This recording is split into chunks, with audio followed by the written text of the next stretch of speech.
Welcome to the One Question Leadership Podcast. This is Chrissy Raywalk, Director of Intercollegiate Athletics at the University of Delaware. One of the things that I appreciate and enjoy most about leadership is that it's a journey, not a destination. It involves lots of different twists and turns, and you need many different types of people to go along with you on your journey in order for it to be successful. So today, I invite you to start your leadership journey with this podcast. Enjoy.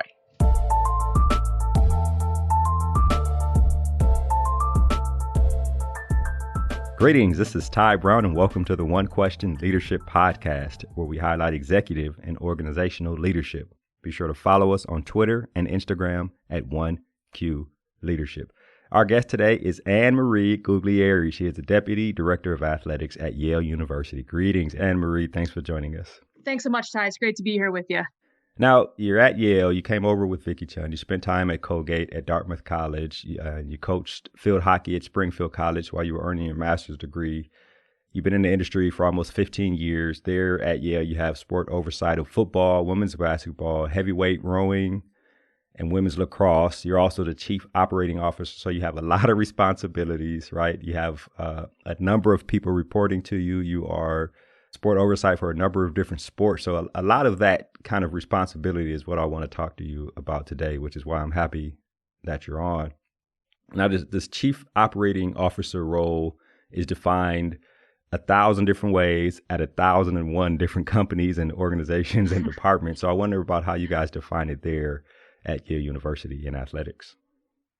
Yeah, definitely. So how we do it is it's really the operation oversight of all things that are the day-to-day management tasks, right? So they may flow through me. I have an incredible team that I work with. So a lot of it is just triaging and delegating to the right area or the person who can ultimately run with it before it gets to our athletic director. Right. And then how do you decide what gets to the athletics director, right? When you're in a role of COO, you actually are making sure things internally and making sure things run smooth, but also, like you said, triaging before things get to the athletics director. You've worked with Vicki for a while now. Talk to me about how you decide what gets filtered through, I guess, for the lack of a better term, to the AD. Yeah, it's the $1 million question, right? Giving them the right thing and not holding on to the wrong thing. I think a benefit of that is I have worked with Vicki for almost 13 years now. So I do know the level of thing that should rise to her desk.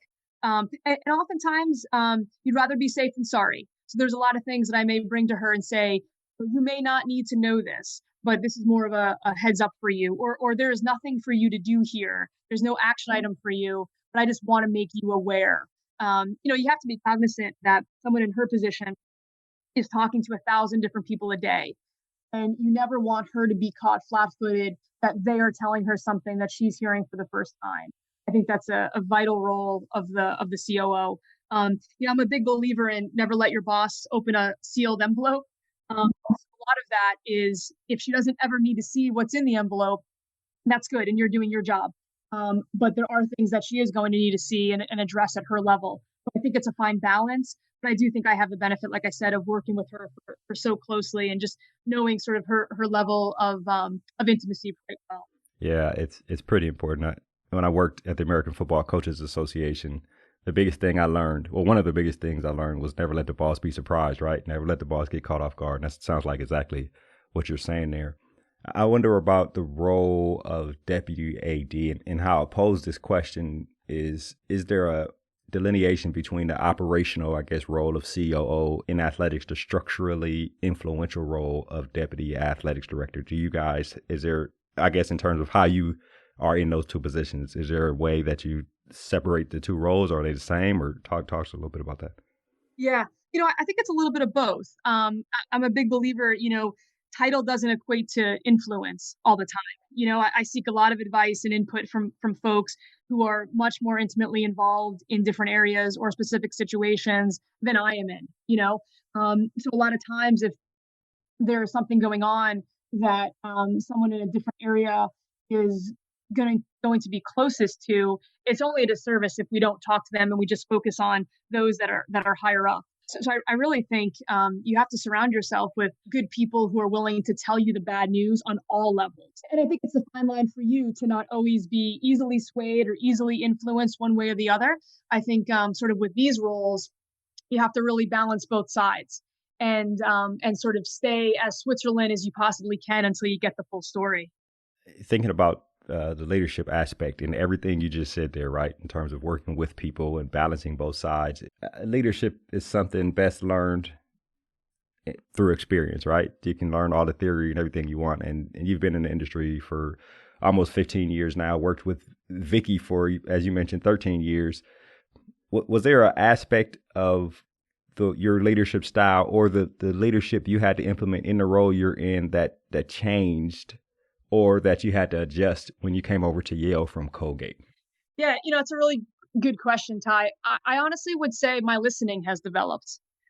As I've sort of been promoted or moved up, however you want to describe it, I would say I listen much more now than I ever listened when I was an assistant AD or someone in a lower position, if you will. And I think that has helped me greatly. I also don't always answer in the moment, which I think I used to do a lot of. But there's a lot of benefit of saying, let me think about that. And I think at first you see it as a sign of indecisiveness. And I think as I sort of have matured and been in the business longer and gotten more experience, I've learned it's quite the opposite. Taking time to think something through certainly has benefited me, I think. Is that something you had to learn immediately? I mean, you were put into this deputy role and things were probably coming at you faster than they came at you at Colgate. So talk about that. Like, how long was that learning process to be able to realize that I don't need to make an immediate decision because Yeah. that type of thing. Yeah. I think it's still being perfected, Oh, right? yeah, right. Yeah. When I was at Colgate, there still is quite a bit coming at you. Vicky was interim for a year and then got promoted into the actual athletic director position. And you're trying to meet a lot of masters and you're trying to implement someone's vision as quickly as you possibly can. And I think probably at the moment that I moved out of compliance and into sort of the COO role, as you're describing it, you don't necessarily have a task list anymore. You don't necessarily have a clean black and white to-do list anymore. You're sort of managing a lot of people and managing a lot of areas, but you're not actually the one doing the day-to-day tasks of it. And that's challenging when you're used to doing that. What gets you promoted in one job doesn't necessarily get you promoted to the next level job. And so I think probably that first promotion as Vicky's chief of staff, 6-7 years ago now, that probably is the moment where I learned to listen more, step back more, and actually not answer in the moment. I think that probably was it for me. Yeah, that sounds like it's very important. Thinking about something you just said there, and when you had to make that switch to deputy director of athletics, and something you said when I asked you the first question is, now trying your best to decide what to advise the AD on and making sure she is not surprised by anyone else, and then not surprised by something you bring her. I wonder about the times when she is unavailable and something may fall on your desk that usually she'd have to make a decision on, but you have to make the decision, taking into account that you take the time to make decisions like you mentioned. But, obviously in college athletics, some things are just pressing. Talk to me about your thought process in those types of situations. Yeah, another really great question. Just recently, Vicky's mother actually unfortunately passed away. And me too. She was an incredible woman. And that was actually one of those moments, right? Where Vicky was not available for a week or so. And of course, she always would be, but you don't want to bring someone out of those moments to talk about work. And I think one of the benefits is, again, the more you know your boss and the more you look through things with their lens, the better for you. Not to say that your boss always wants a yes person. That's not what I'm describing here. But I'm describing that you have to make decisions sometimes when they're not available, but it's through their lens. At the end of the day, it's Vicky's the athletic director. So it's her vision and the greater vision of Yale that needs to rule the day. And I think when they are unavailable in those moments, you have to sort of stop for a minute, think about your own input and the advice that you would give, but then look through it through their eyes, because they tend to look at things in a bigger picture sense. And so long as you're doing that, I think it will serve you well. Right, to make those decisions. Well, they give Vicky our best. I'm sorry to hear that. I have Absolutely. lost both of my parents, so I understand the pain and turmoil that it takes and the adjustments you have to make in your life without your parents.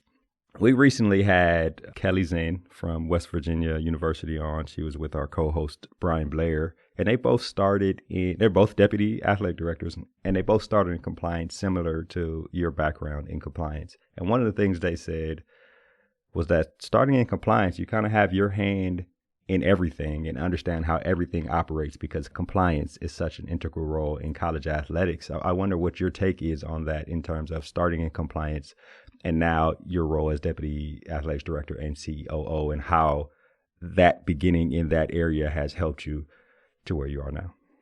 Yeah. I'm so appreciative of my background in compliance. One of the things I think compliance does is you see everyone at so many different levels of emotion. You see them when they're very happy, when a waiver is approved. You see them when they are very nervous. If something has happened that's a rule violation, you deal with student athletes on a variety of levels in emergencies and things of that nature. So I think it gave me a really good perspective on the different sports and how they operate, what makes certain sports tick more so than others. But it also gives you, more so than other areas, it gives you the ability to work with everybody in a department.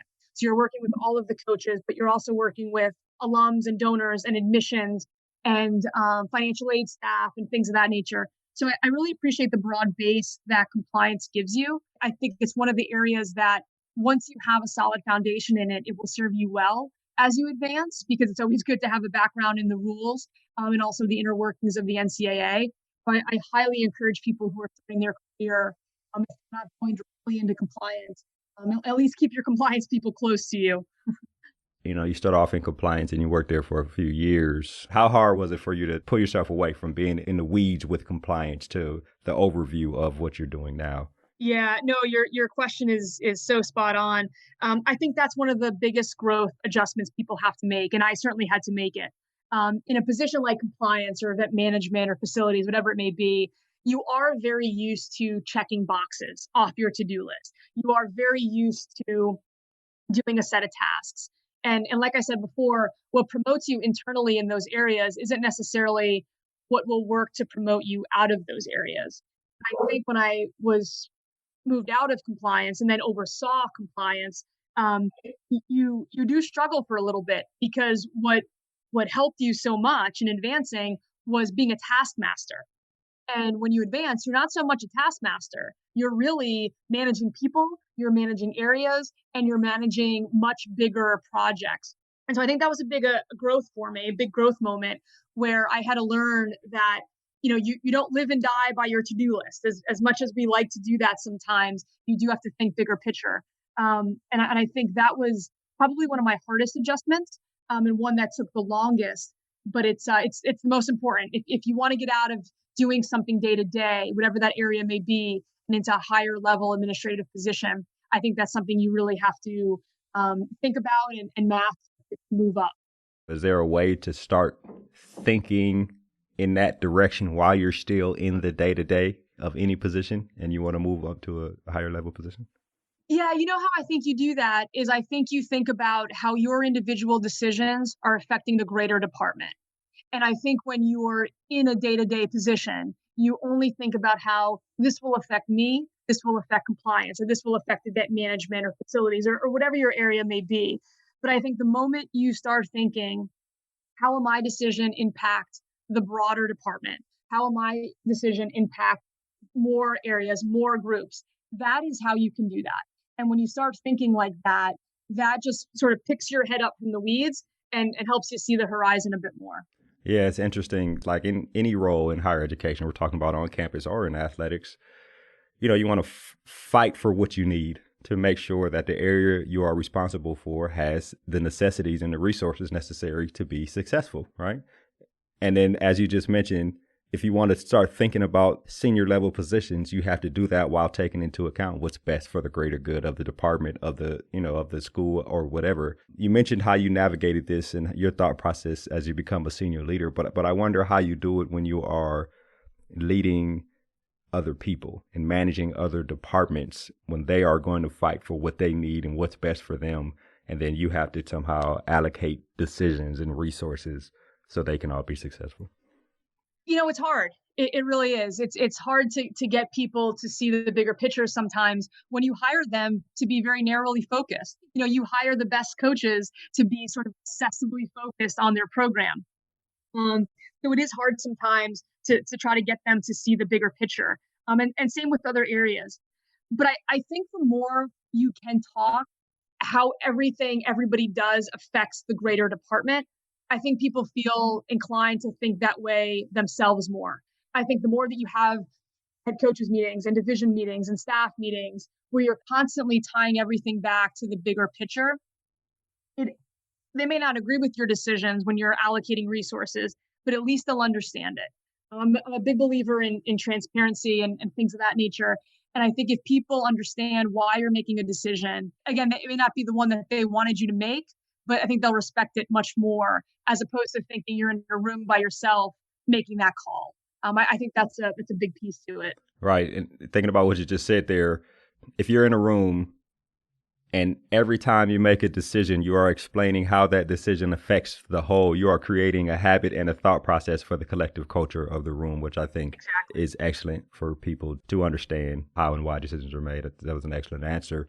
I asked this final question, then we'll wrap. You've been with Vicki Chun for 13 years now, and say she goes and becomes, the senator of the biggest state in the country or something crazy happens, right? And you take over as athletics director. What are one or two leadership points that you have learned and implemented from her that you would take with you if you were leading your own organization?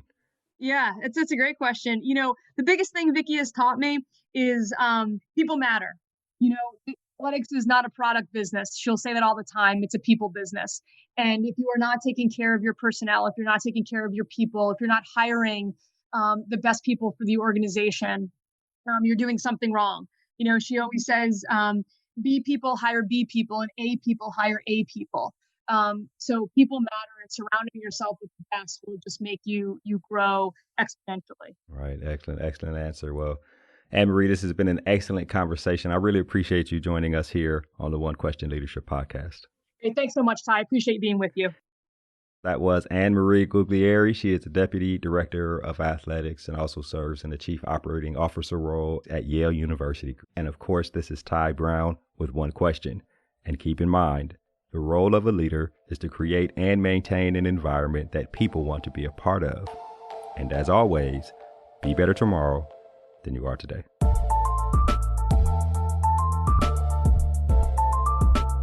This episode of the One Question Leadership Podcast is produced by Spades Media Group, solving problems using creative leadership.